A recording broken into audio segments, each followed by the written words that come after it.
Tears of the Kingdom, after playing hundreds of hours of this game, and I finally beat it, I realized that this game is an absolute masterpiece of a game. But it also made me ponder, and ponder some more. And I realized something. This game made me feel pretty sad. Like, what do I do now? Is there any other game that can do this for me?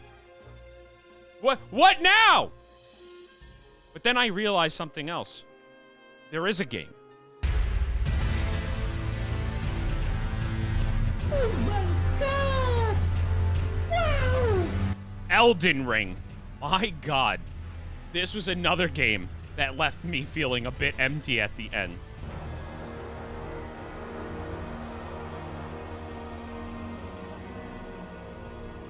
Wait, that's it?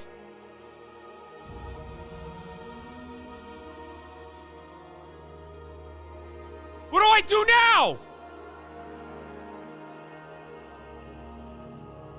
No! Like, what do I do now? Like, yeah, I did a bit of New Game Pluses, you know, but I felt empty.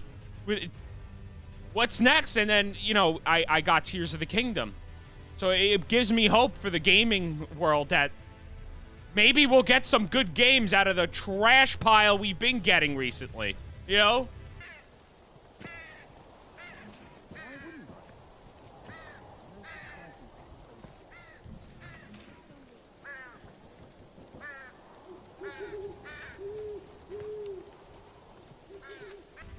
But but that's not what this video is about. We're not talking about the crappiest games and then boom, we get these polished gems of a game. No. I want to talk about something else. These games kind of draw inspiration from each other. Well, not probably directly Tears of the Kingdom. Tears of the Kingdom was in development while Elden Ring was released. But I think more or less these games, like Breath of the Wild, inspired Elden Ring, and also that Breath of the Wild was inspired by the Souls series in general. So, before I get into it, what makes Tears of the Kingdom / Breath of the Wild and Elden Ring so good? What makes them amazing games? Is it the combat? Well, that has an element. Is it the building up your character? Maybe. But I truly believe what makes these games so freaking good is the exploration. The sense of adventure you feel. Adventure awaits!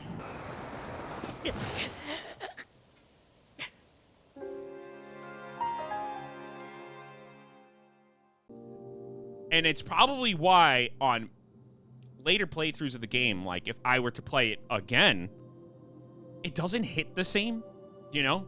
I did start a new game of Tears of the Kingdom, and it's great, but it doesn't hit the same. It doesn't hit the same like when you're first exploring the world. For me to properly explain what's similar about these games, first I want to explain why they're a bit different from each other. They do draw inspiration from each other, sure, but there are differences. For starters, Elden Ring is a bit more unforgiving than Breath of the Wild or Tears of the Kingdom.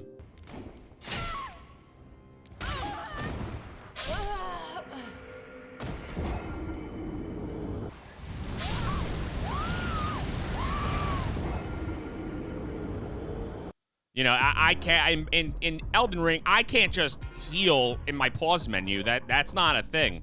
And it would probably ruin the game flow, like the pacing of what Elden Ring is trying to achieve. While in Breath of the Wild and Tears of the Kingdom, you absolutely can. It kind of breaks fights, but you can challenge yourself in those games in Tears of the Kingdom or Breath of the Wild by only eating after a fight and don't eat during mid-battle. That's a thing. I've done those in challenge runs. Also, the other thing, too, is how checkpoints work in both Tears of the Kingdom and Elden Ring. Whereas in Tears of the Kingdom, you get autosaves, maybe way less autosaves in Master Mode, but you get some autosaves. Elden Ring, they're like, what the f*** is an autosave? Get that shit out of here. Then there's also, obviously, combat. combat in Tears of the Kingdom is a lot more, it's easier. But let me just say it how it is. It's a lot easier than it is in Elden Ring or any of the Souls games. And also in Tears of the Kingdom and Breath of the Wild, when you die in the middle of a fight, usually there's an autosave right before that fight, whether it's a boss or just like a mini boss or any other enemy in the game. Usually there's an autosave. Sometimes there isn't, like, especially with maybe it's like just a normal enemy. But there's usually some forgiveness when you die. Elden Ring, not so much. However, Elden Ring does have something when you go to fight a boss. There's the Stakes of Marika, which instead of trekking all the way back, which I hated in the Souls games, but that's also what made them really good in the first, why the stakes were so high in like Dark Souls, for example, was you had to trek back all the way back to that fight. You know, Actman notoriously calls The loser's walk. which he's right. It's the loser's walk, and it sucks. But in Elden Ring, they made the Stakes of Marika, which you could keep attempting that fight over and over and over again, and it makes that a whole lot easier. Which I like personally. I like the Stakes of Marika, but you know, to each their own.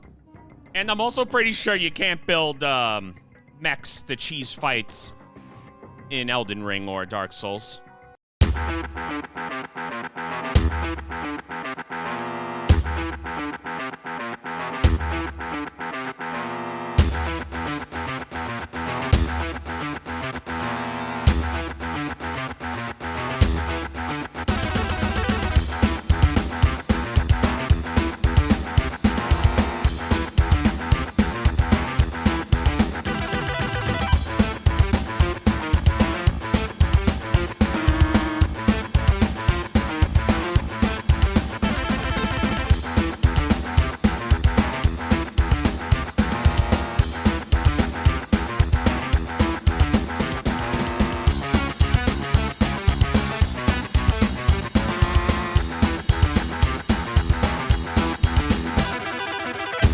Now let's talk about similarities.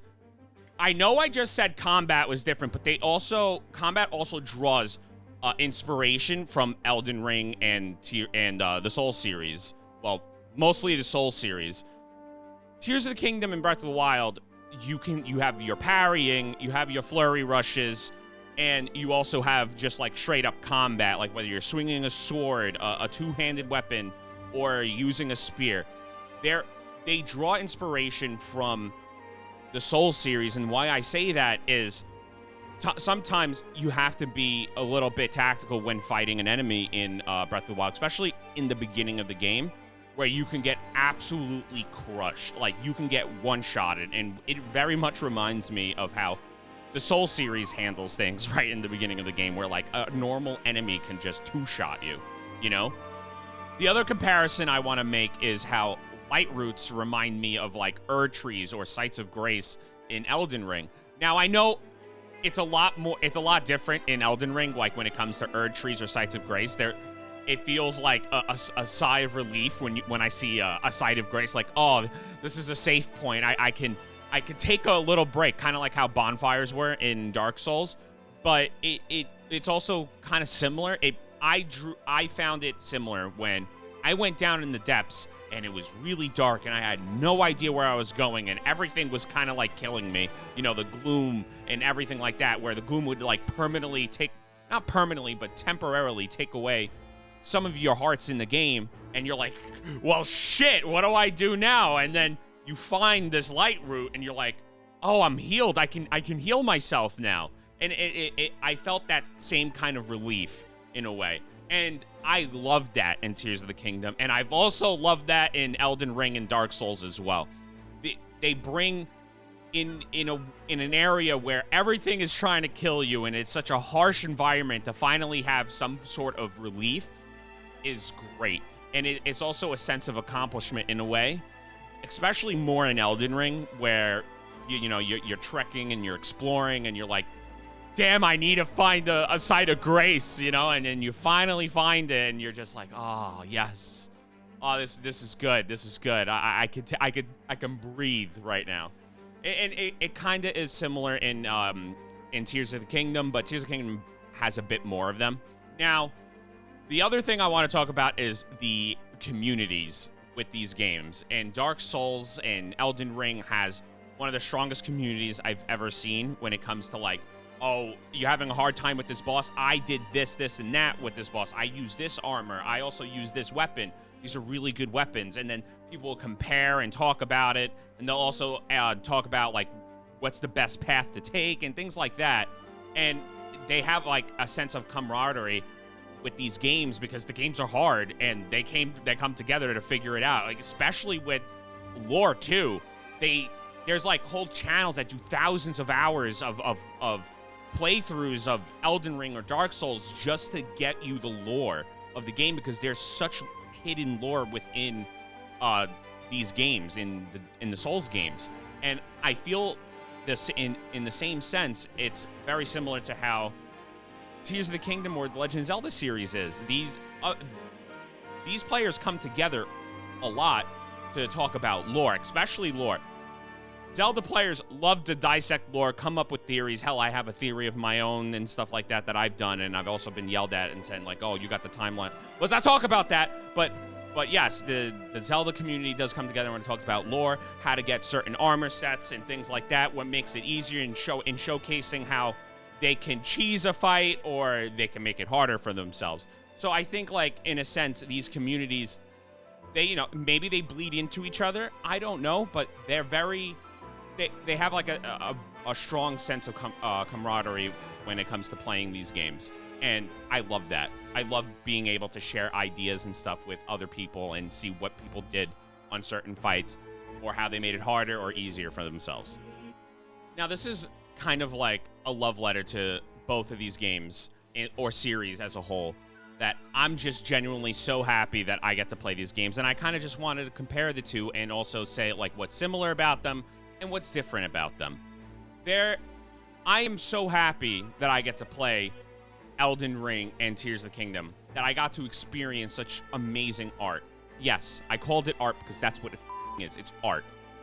And especially with the plethora of terrible games that we've been getting. I mean, just bad, like when it comes to microtransactions, live service games, and it's just the same shit over and over and over again. I'm happy I get to experience Elden Ring and don't feel like I'm wasting my time, or I'm wasting my time right, if you will, because these they're genuinely really good, and I just wanted to talk about them. And I'll say, like, I'm happy that there's companies out there that they keep to their roots, like, and do what they know what works, you know? Like, they keep it kind of old school, but also innovate on what made them so great. I mean, I can say a lot of things about Nintendo, and they sometimes do release some really bad games, and also, I have my gripes with Nintendo. I have a video about that on my last video that I just did. But either way, I can't take away what they've done with gaming, and same thing with the Souls games. They've propelled gaming in a way that I'm happy about. Like, if the Souls games didn't exist, we probably wouldn't have had, the new Star Wars games that we've seen that EA made. Like, for the first time, EA made a genuinely good Star Wars game. I was fucking blown away. They were good. They were like kind of like a Metroidvania in a way. And the same thing, like maybe Breath of the Wild wouldn't have been this in the same way. Or maybe it had. I'm not sure. But tell me what you guys think. Tell me what you think about the video. Like, comment, subscribe, and all that. Tell me if you think I was stupid. You're an idiot.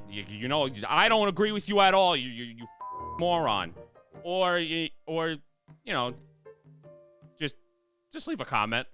And I also stream a lot on Twitch. I stream pretty much Wednesday through Sunday all the time. And it would mean a lot to see you guys there.